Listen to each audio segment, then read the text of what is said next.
In common American parlance, the name Kennedy often conjures images of graceful elegance in the face of tragedy, a bold new frontier, and an unbridled American optimism.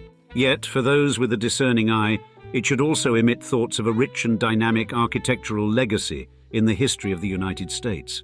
Indeed, the Kennedy name is not just a byword for political legacy. It additionally serves as a gateway to some of the most fascinating and historically significant properties in the United States.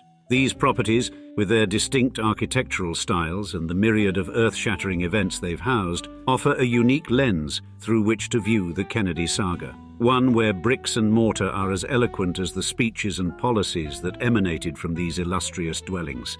In today's episode of Old Money Mansions, we'll give you the grand tour of the iconic properties of the Kennedys, discussing both the architectural nuances and design decisions of one of America's most iconic families. With that said, let us begin with perhaps the home most intimately connected to the Kennedy name.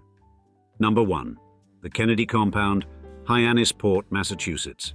In the tranquil seaside town of Hyannisport, Massachusetts, sits the Kennedy Compound, a sprawling estate and without a doubt the most famous Kennedy mansion, barring the White House itself.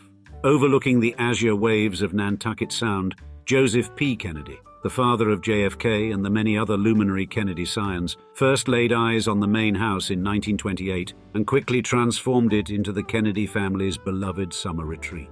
This quaint summer cottage, first erected in 1904, underwent a transformation under Joseph's vision, morphing into a haven for the Kennedy children.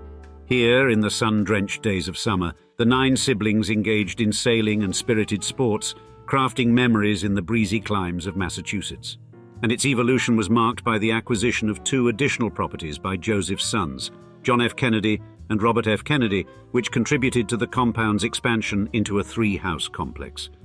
Then the 1960s marked a transformative era for the compound, seeing it evolve from a mere family retreat to a crucial stage for political machinations. John F. Kennedy, whose childhood summers were spent within these walls, utilized it as his campaign nerve center during the 1960 presidential race. In the years of his presidency, the compound was a gathering point for international dignitaries, emblematic of the Kennedys' burgeoning political legacy. And architecturally, the compound is a nod to the classic Cape Cod style. The main house, with its white clapboard facade, stands as the centerpiece of the estate. Spanning 9,000 square feet, this grand structure houses 12 bedrooms and is adorned with sprawling porches that offer breathtaking ocean views. And its interior, featuring 4 reception rooms and an expansive kitchen, has played host to numerous Kennedy gatherings, resonating with the echoes of jubilant family events and significant political discussions. But over time, the compound saw even further expansion. John F. Kennedy's acquisition of a neighboring house in 1956, followed by Robert F. Kennedy's purchase of an adjacent property, augmented its grandeur. With Edward Kennedy's acquisition in 1959, the estate now comprises 3 full-sized houses, guest quarters, and 2 circular driveways, all harmoniously blending into a seamless whole. And the compound, despite its grandeur and historical significance, has always prioritized comfort and hospitality. It has served dual roles, a sanctuary for the Kennedy family and a stage for momentous political events, including its stint as a summer White House during John F. Kennedy's presidency.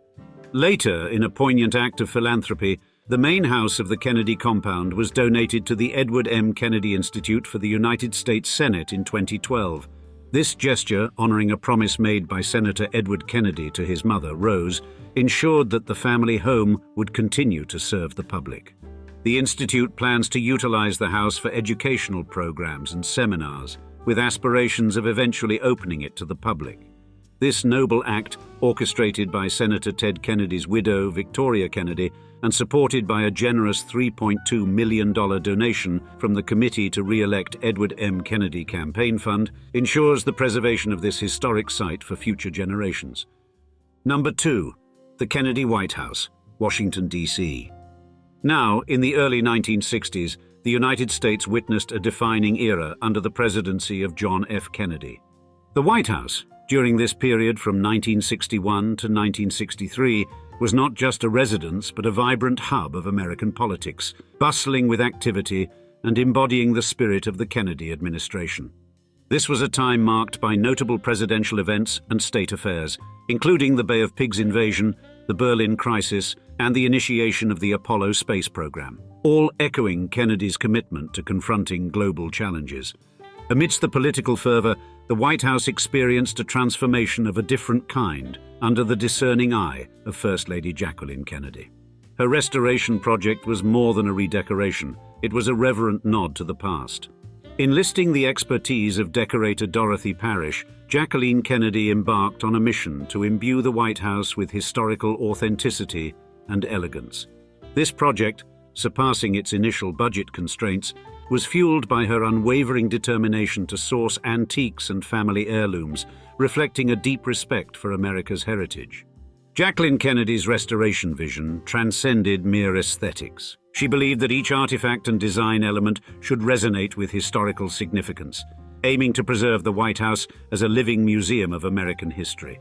This commitment was vividly showcased in her televised tour of the White House in 1962, drawing public admiration and further cementing the project's success.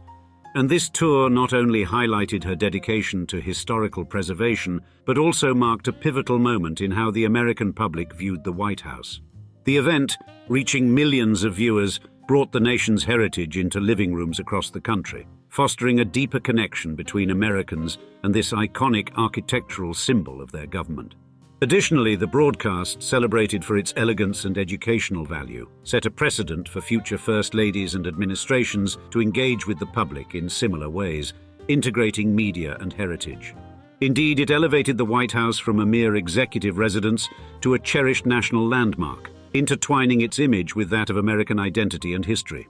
And her efforts in this restoration and tour significantly influenced the perception of the White House in popular culture, making it a symbol of both historical reverence and public accessibility. Furthermore, the impact of Jackie Kennedy's restoration was profound, enhancing the White House's aesthetic allure and historical depth. It was a symbol of her dedication to historical preservation, ensuring the White House mirrored the nation's rich cultural fabric.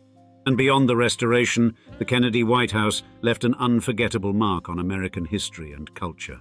John F. Kennedy, with his youthful energy and charismatic presence, alongside Jacqueline Kennedy's elegance and cultural sophistication, represented a new era in American politics. They brought a fresh, optimistic perspective to the White House, contrasting sharply with the more conservative administrations before them. The Kennedys also infused the White House with cultural vitality, making it a showcase for the arts and solidifying their commitment to preserving American history and culture.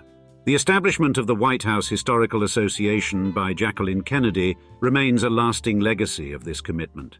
Therefore, the White House under Kennedy became a symbol of elegance and sophistication, intertwined with a newfound charisma, media astuteness, and a profound connection with the arts and culture. Number 3. The Winter White House, Palm Beach, Florida. In the sun-drenched landscape of Palm Beach, Florida, a remarkable architectural gem known as the Kennedy Winter White House gracefully occupies its place in history. This majestic estate, with its Mediterranean flair and opulent features, first came into prominence in 1933 when Joseph P. Kennedy, the aforementioned patriarch of the Kennedy family, acquired it as a winter retreat for a sum of $110,000. And this purchase wasn't just an iconic example of Kennedy's discerning eye, but also a strategic move, planting the family flag in one of America's most luxurious locales. The estate, with its enviable oceanfront location, offered more than just a panoramic view of the Atlantic. It was a sanctuary where the waves' rhythmic lullabies mixed with the rustle of palm leaves. The sprawling grounds, adorned with a sparkling swimming pool and meticulously maintained tennis courts, were a microcosm of Palm Beach's grandeur. Here, the Kennedys could bask in the privacy and luxury that only such a property could afford. As the years passed, the estate grew in historical stature, particularly during the tenure of John F. Kennedy. Under his ownership, this elegant mansion transformed into a winter domicile for the president, earning the moniker the Winter White House. It was within these walls that Kennedy, away from the public eye, penned significant portions of his Pulitzer Prize-winning book Profiles in Courage, and later his iconic 1961 inaugural address.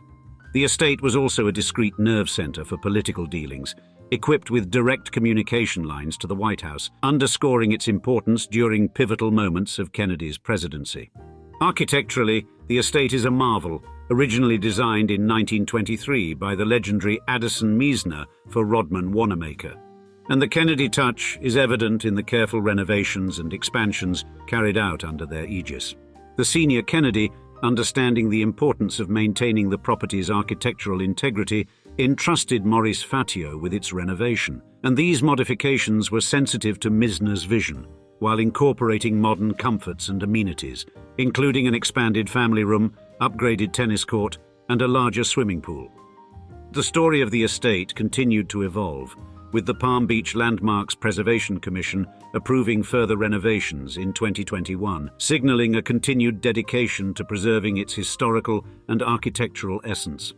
These updates, encompassing both interior and exterior aspects, were designed to harmonize with the property's rich legacy as a cornerstone of architectural beauty and historical significance. Number 4. The Kennedy Residence, New York City. In the luminous skyline of New York City, within the Upper East Side's legendary elegance, the Kennedy Residence at 1045th Avenue emerges as a beacon of grace and historical depth. Acquired in 1964 by Jacqueline Kennedy, this 15th-floor penthouse became her haven after President Kennedy's tragic assassination. This move signified a poignant shift in her journey and forever connected her story with the complex architectural heritage of New York City. And the residence's address on Fifth Avenue is more than just a location. It's a statement. Overlooking Central Park, it offers a stunning panorama that epitomizes Manhattan's upscale urban charm. For 30 years, until her passing in 1994, this was Jacqueline Kennedy's domain, where she infused her surroundings with her characteristic poise and elegance. Entering the residence, we're immediately struck by the sophisticated interior, speaking to Jacqueline Kennedy's impeccable taste and love for aesthetics. Each room, from the 5 luxurious bedrooms with their private bathrooms to the common areas, reflects an air of sophisticated opulence. The apartment, graced with herringbone floors, towering ceilings, a wood-paneled library, and cozy wood-burning fireplaces, stands as a masterpiece of interior design. And beyond its aesthetic allure, the apartment's historical significance is profound. It symbolizes Jacqueline Kennedy's resilience and her enduring dedication to preserving America's cultural legacy. Her influence, so vividly felt within these walls, extended to the city of New York itself. She was a fervent advocate for historic preservation, a mission she passionately pursued, safeguarding landmarks such as Grand Central Terminal and St. Bartholomew's Church. Following Jacqueline Kennedy's era, the apartment witnessed several changes in ownership, each contributing to its storied past. David Koch became a subsequent owner, and in 2006, Glenn Dubin purchased the residence for $32 million. It then passed to Thomas and Marjorie Lerman in 2016, who bought it from Edgar Bronfman Jr. in 2008 for a record $32.5 million, embarking on a comprehensive renovation.